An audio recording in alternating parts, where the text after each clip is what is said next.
Donc là, je sélectionne par exemple la canette et avec la touche F, je zoome sur elle.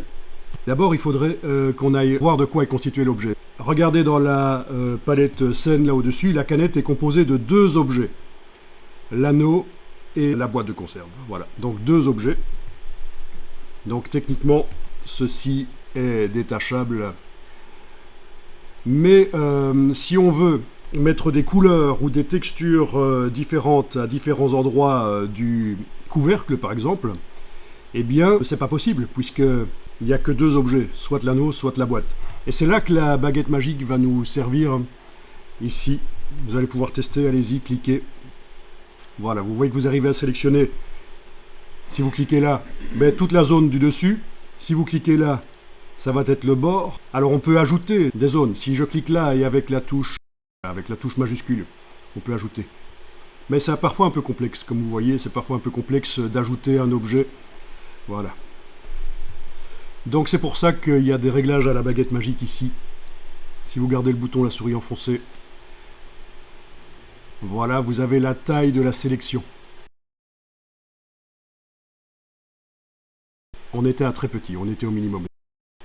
Donc c'est vrai qu'il va falloir remonter le curseur. Et la baguette magique du coup va réagir différemment. Si je fais juste que cliquer sur le dessus là, ça va peut-être sélectionner un peu plus. Ouais, le problème c'est qu'il sélectionne toute la canette en fait, si on monte trop haut. Donc on va quand même éviter de monter trop haut.